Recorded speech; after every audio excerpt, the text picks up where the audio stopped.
1986, a quiet town in Mississippi. A teenage girl never returns home. Days later, her body is found, brutally raped and murdered. For 40 years, her killer walked free. And then, in 2025, the silence was shattered. This is the story of Shondra May, the girl whose death went unanswered for decades, and how modern witness testimony and relentless detective work finally brought the truth to light. Shondra May was 17 years old, living in Neshoba County, Mississippi.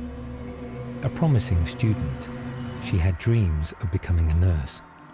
Her family remembers her as joyful, compassionate, and mature beyond her years.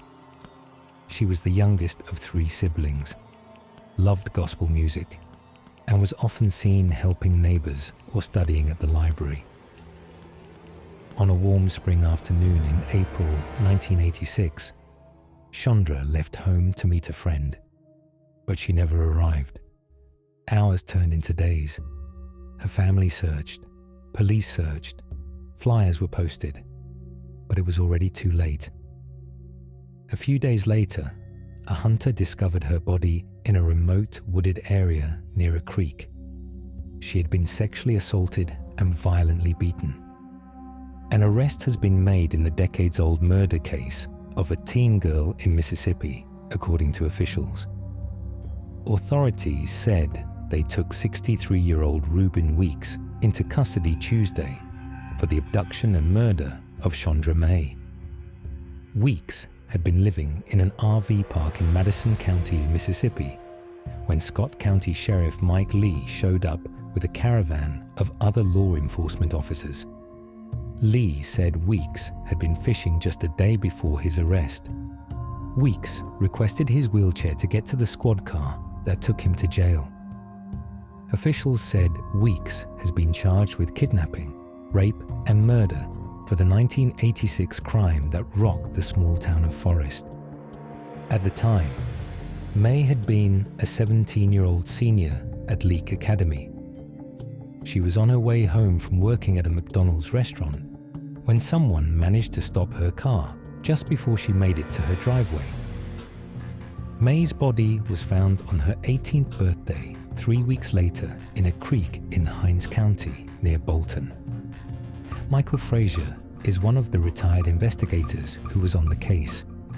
He was profiled by WLBT several years ago, led us to be able to find actually 3 witnesses that were present, he said. So, we were able to get a lot of information. It's like it just fell together. I just have to say it was God, brother. May's brother Tim, who was 18 when she disappeared, said he spent the past 4 decades waiting for the day a suspect would be arrested. He said their parents unfortunately did not live to see it. When Sheriff Mike Lee was elected, he made a promise to the people of Scott County and to our family that he was going to solve this murder, Tim May said, and he's kept good on his promise. There's been a bunch of people who have helped him keep good on his promise. The investigation started immediately.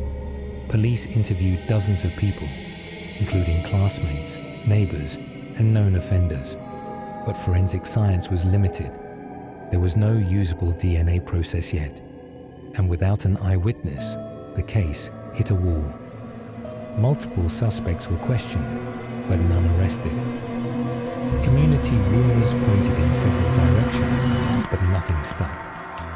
Forensic evidence was collected, but couldn't be processed. For decades, Shondra's family held out hope.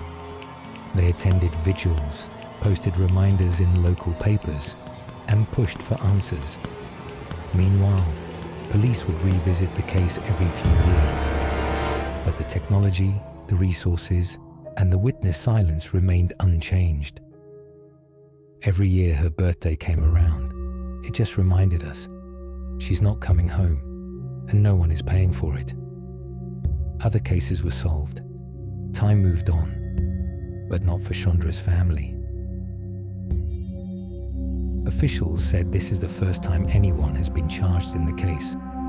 They also said Weeks has confessed to similar crimes in the past, he reportedly confessed to kidnapping a clerk at a motel where Weeks and his family were staying in Missouri in 1991 before raping her and binding her with tape. The clerk survived and testified against Weeks, leading to a life sentence in prison for him. That case prompted Mississippi authorities to bring him back to the state for questioning, but they did not have enough evidence to charge him with Shondra May's murder at the time.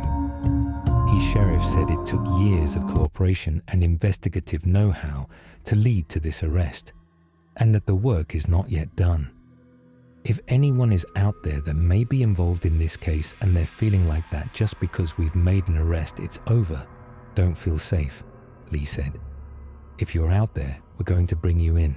Now, a different type of waiting begins as Reuben Weeks makes his way through the justice system. In late 2024, a new witness came forward.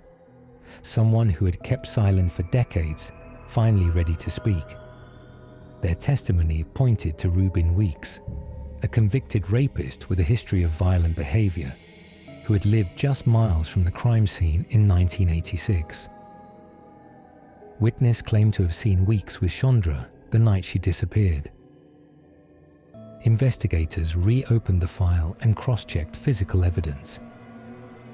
Previously inconclusive forensics were reanalyzed using modern DNA methods. This time, the pieces fit. A warrant was issued, and after nearly 40 years, Reuben Weeks was arrested and charged with first-degree murder and sexual assault. Weeks was no stranger to law enforcement. He had been convicted of rape in the early 90s and served time. But in 1986, he had no known charges. He slipped through the cracks.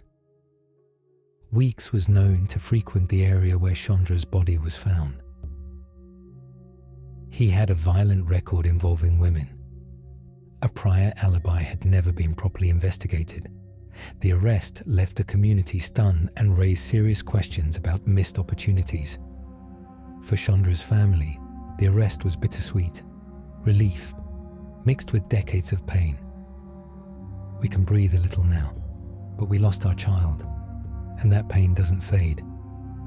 The town held a vigil in her honor, a final memorial with a message: justice delayed, but not denied.